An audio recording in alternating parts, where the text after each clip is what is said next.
नमस्कार साथियों, ज्योतिष की चर्चा में आप सभी के बीच उपस्थित हूँ। इसी के साथ आप सभी से आग्रह करता हूँ, चैनल को सब्सक्राइब करें, लाइक करें और शेयर करें। आज की चर्चा का विषय है तुला लग्न में बुध एवं शुक्र की युति मीन राशि में क्या फल देंगे। आप सभी के सामने ये तुला लग्न का चार्ट है। पहले भाव के अंदर 7 नंबर लिखा हुआ है। 7 नंबर राशि तुला राशि होती है, इसलिए यह तुला लग्न का चार्ट है। इस लग्न चार्ट के अंदर बुध एवं शुक्र की युति छठे घर के अंदर हो रही है मीन राशि में। मीन राशि बुध की नीच राशि होती है और मीन राशि शुक्र की उच्च राशि होती है। बुध एवं शुक्र की युति छठे घर के अंदर है, जहां पर बुध अपनी नीच राशि में होकर बैठे हैं और शुक्र अपनी उच्च राशि में होकर बैठे हैं। इस लग्न चार्ट के अंदर बुध की भूमिका नवम भाव के स्वामी ग्रह के रूप में है और द्वादश भाव के स्वामी ग्रह के रूप में है।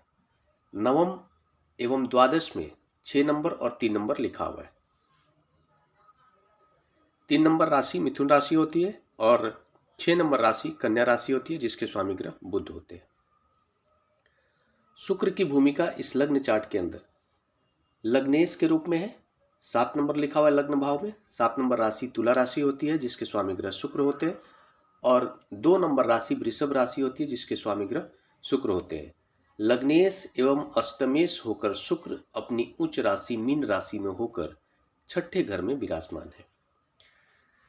ये किस तरह का फल होगा।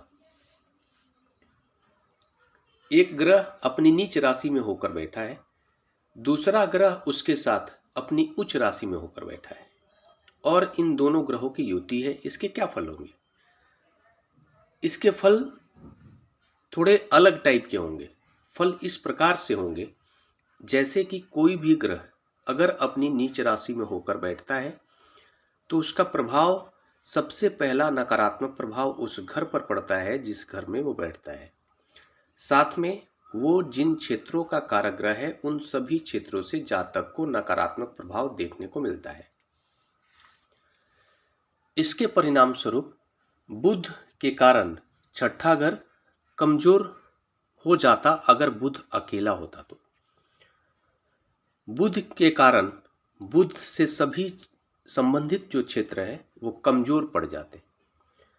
जब भी कोई ग्रह उच्च राशि में होकर बैठता है तो वो उस घर को मजबूत करता है जहां पर बैठता है।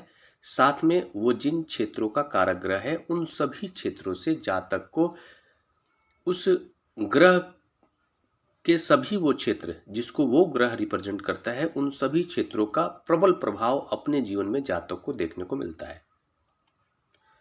इसके परिणाम स्वरूप हम ये देखेंगे कि यहाँ पर ये स्थितियां बनेगी कि शुक्र के कारण बुध की जो नकारात्मक प्रभाव है वो कम हो जाएंगे, वो उतना नकारात्मक नहीं रह जाएगा। और चूंकि बुध शुक्र के साथ बैठा है तो शुक्र अकेला होता तो वो बहुत ज़्यादा सकारात्मक प्रभाव दे सकता था। अब वो उतना सकारात्मक प्रभाव देने में असफल होगा क्योंकि बुध के साथ बैठा है और बुध अपनी नीच राशि में होकर बैठा है। बुध के साथ युति है शुक्र की। हालांकि इन दोनों ग्रहों की आपस में मित्रता है, लेकिन यहाँ पर इस तरह के प्रभाव हो जाएंगे कि बुध के नेगेटिव प्रभाव कम हो जाएंगे शुक्र के कारण और शुक्र के पॉजिटिव प्रभाव कम हो जाएंगे बुध के कारण। ऐसे इसके परिणाम देखने को मिलेंगे। आमतौर पर देखा जाए तो यहाँ पर शुक्र के कारण विपरीत राजयोग का निर्माण हो रहा है। आप सभी ने सुना होगा 6, 8, 12 का आपस में संबंध विपरीत राजयोग का निर्माण करता है। यहाँ पर अष्टम भाव के स्वामी ग्रह शुक्र होकर और छठे घर के अंदर बैठे हुए हैं, ये विपरीत राजयोग का निर्माण कर रहा है और साथ में बुध के कारण भी विपरीत राजयोग का निर्माण हो रहा है। द्वादश भाव के स्वामी ग्रह बुध होकर और छठे घर में बुध बैठे हुए हैं। ऐसी परिस्थिति में आप ये मान सकते हो कि जो प्रभाव होंगे वो इस तरह के होंगे। बुध का जो क्षेत्र है, बुध का क्या क्षेत्र है, बुध बुद्धि का कारक ग्रह है, बुध ज्ञान का कारक ग्रह है, बुध कैलकुलेशन का कारक ग्रह है, बुध स्किन का कारक ग्रह है। इसके परिणाम स्वरूप इन सभी क्षेत्रों में जातक को नकारात्मक प्रभाव देखने को मिलता है। छठा जो 6 नंबर लिखा हुआ है, 6 नंबर लिखा हुआ है द्वादश भाव के अंदर, और द्वादश भाव के स्वामी ग्रह बुध है। छठे घर में बैठकर अपनी ही घर में उनकी दृष्टि भी पड़ रही है द्वादश भाव पर। छठा जो घर होता है छोटे मोटे रोग का, ऋण का, कर्ज का, कोर्ट कचहरी का, जनसेवा का, इन सभी क्षेत्रों में जातक को बुध के कारण निगेटिव प्रभाव देखने को मिलता है। जातक को स्किन से संबंधित समस्याएं देखने को मिल सकती थी। अगर वो कर्ज लेता तो कर्ज को चुकाना बहुत ही मुश्किल हो जाता है, और जो कर्ज लेने का कारण होता है वो रोग को ठीक करने के लिए, इलाज से संबंधित समस्याओं को दूर करने के लिए, या फिर कभी कभी वो दिखावे के कारण भी कर्ज ले सकता था। यहाँ पर ये स्थिति बनेगी कि शुक्र और बुध की युति है यहाँ पर, और शुक्र जो है यहाँ पर उच्च राशि में होकर बैठे हैं और उनकी जो है द्वादश भाव पर नजर पड़ रही है। द्वादश भाव पर शुक्र का नजर पड़ना यह बताता है कि जातक बढ़ चढ़ करके खर्च करने वाला है। खर्च बढ़ा देंगे शुक्र यहाँ पर बैठकर, और वो खर्च इस तरह का बढ़ाएंगे कि जातक के अंदर दिखावे का स्वभाव हो जाएगा, और उस दिखावे के स्वभाव के कारण, दिखावेपन में जातक कर्जे लेगा, लग्जरी लाइफ को जीने के लिए इच्छुक हो जाएगा और वो कर्जे लेगा। कर्जे बढ़ाने में शुक्र की भूमिका होगी। यहाँ पे शुक्र उच्च राशि में होकर बैठे हैं, इसका मतलब ये होगा कि जातक जो है ना कि छठे घर में बैठे हुए और द्वादश पर उनकी दृष्टि पड़ रही है। जातक को कर्जे में फंसा सकते हैं, जातक को सावधान रहने की आवश्यकता है। हाँ, ये है कि यहाँ पर शुक्र की जो सकारात्मक प्रभाव ये होगा शुक्र का यहाँ पर बैठने का, कि जातक की जो बुद्धि कमजोर हो सकती थी वो बुद्धि को कहीं ना कहीं ठीक लेवल पर रखने में अपनी भूमिका निभाएंगे शुक्र। कैलकुलेशन करने की जो क्षमता होगी जातक की, वो कमजोर पड़ जाती अगर अकेले होते बुध, लेकिन शुक्र के कारण वो नकारात्मक प्रभाव कम हो जाएगा। स्किन से संबंधित जो समस्याएं हो सकती थी जातक को, वो नहीं होंगी तो बहुत ही इमीडिएट ठीक हो जाएंगी ऐसे। लेकिन यहाँ पर शुक्र के कारण निगेटिव प्रभाव ये होगा कि जातक कर्जे में फंस सकता है, जातक दिखावेपन के स्वभाव में फंस सकता है, और कर्जे में फंसकर जातक के ऊपर कोई लीगल एलिगेशन की संभावना भी बन सकती है।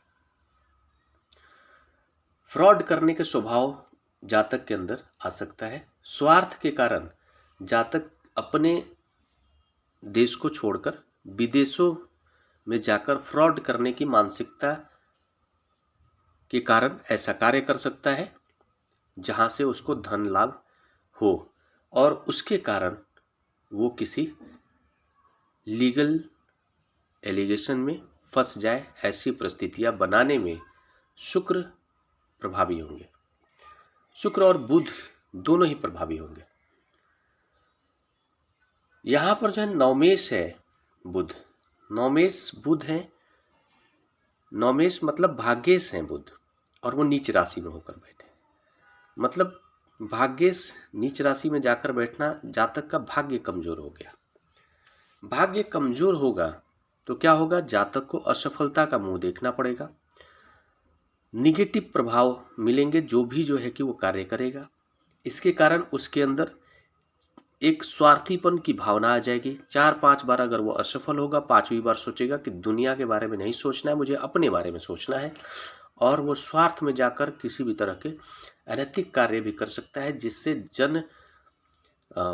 जनता को नुकसान हो सकता है। जनता के हितों का ख्याल ना करते हुए ऐसा वो कार्य कर सकता है।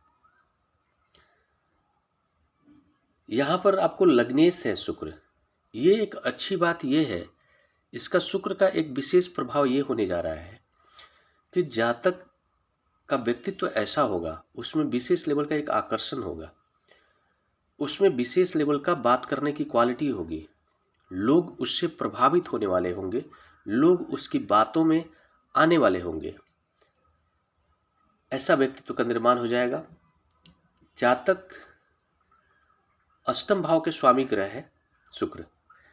अष्टम भाव के स्वामी ग्रह होने के कारण जातक के व्यक्तित्व में अष्टम भाव के सारे गुण आ जाएंगे। अष्टम भाव बड़े रोगों का है, अष्टम भाव आयु का है, अष्टम भाव इनोवेशन का है, ज्योतिष का है, अष्टम भाव खोजबीन का है, अष्टम भाव शेयर मार्केट का है। इस तरह के कार्यों में जातक की जो क्वालिटी होगी वो इस तरह के कार्यों में रुचि रखने वाला होगा और इस पर पकड़ बनाकर रखने वाला होगा। ज्योतिष में हो सकता है कि उसकी अच्छी पकड़ हो, समझने में बहुत ही सक्षम होगा वो ज्योतिष को, और किसी भी तरह का गूढ़ ज्ञान को जानने की कोशिश करेगा, उसका इंटरेस्ट क्रिएट होगा। और बहुत सारे मामलों में ऐसा भी होता है कि ज्योतिष सीखने में शुक्र की बहुत भूमिका होती है। और यहाँ पर जो है कि अष्टम भाव के स्वामी ग्रह हैं शुक्र, और वो उच्च राशि में जाकर बैठे हैं। तो ऐसे कंडीशन में ये माना जा सकता है कि जातक जो है ज्योतिष से संबंधित, गुण ज्ञान से संबंधित, तंत्र विद्या से संबंधित ज्ञानों में रुचि रखने वाला होगा और उस तरह के ज्ञान वो प्राप्त भी कर सकता है, विशेष लेवल का ज्ञान, और उस ज्ञान का दुरुपयोग भी कर सकता है अपने धन को बनाने के लिए। अपने घर से दूर जाकर, किसी दूसरे देश में जाकर या दूर जाकर वो जनता को अपने इस ज्ञान का प्रभाव दिखाकर ठगने का काम कर सकता है, प्रेरित हो सकता है। मैं ये नहीं कहूँगा ठगने का। गुरु शुक्र के प्रभाव के कारण जातक के मन के अंदर ऐसी प्रवृत्ति जागेगी जहाँ पर उसका स्वार्थ एक्टिव हो जाएगा। इस ज्ञान के प्रभाव को लोगों के बीच लेकर आएगा और उसका मूल उद्देश्य लाभ प्राप्त करना होगा। शेयर मार्केट पर भी इस तरह के जातक की पकड़ अच्छी हो जाती है। शेयर मार्केट से जुड़ के ऐसे मामलों में जातक अच्छा धन भी कमा सकता है, ऐसी परिस्थितियां भी बन सकती है। और लग्नेश का उच्च राशि में होकर बैठना ये बताता है कि बुध जो है कमजोर है, नीच राशि में बैठे हैं। तो बुध के नीच राशि में बैठने के कारण जो भी नकारात्मक प्रभाव हो सकता था उसको शुक्र ने बचा लिया। और ऐसे भी लग्नेश अगर मजबूत का हो तो बाकी सारे ग्रह चाहे निगेटिव परिस्थिति में हो तब भी वो अपने हर नकारात्मक परिस्थिति से लड़ने में सक्षम हो जाता है। जातक हर निगेटिव परिस्थिति से लड़कर वो जीवन में आगे बढ़ता है। उसके अंदर विशेष क्षमता होती है, संघर्ष करने की क्षमता होती है। हर नकारात्मक परिस्थितियों को अपने संघर्ष के दम पर सकारात्मक रूप में परिवर्तित करने में सक्षम होता है। लग्नेश का मजबूत होना बहुत अच्छा होता है। ये सारे जो प्रभाव बताए गए हैं पर्टिकुलर इन दोनों ग्रहों की युति के हिसाब से बताया गया है। बाकी सारे जो ग्रह हैं उनकी क्या भूमिका है, कितने सकारात्मक हैं, कितने नकारात्मक हैं, राहु केतु कितने एक्टिव हैं, कितने निगेटिव और पॉजिटिव हैं, गुरु की क्या भूमिका है, सब कुछ देखने के बाद ही एग्जैक्ट पता चलता है कि इस युति का क्या प्रभाव होगा। इसी के साथ नमस्कार। अगले विषय पर चर्चा के लिए आप सभी के बीच मिलूंगा। तब तक के लिए मेरा नमस्कार।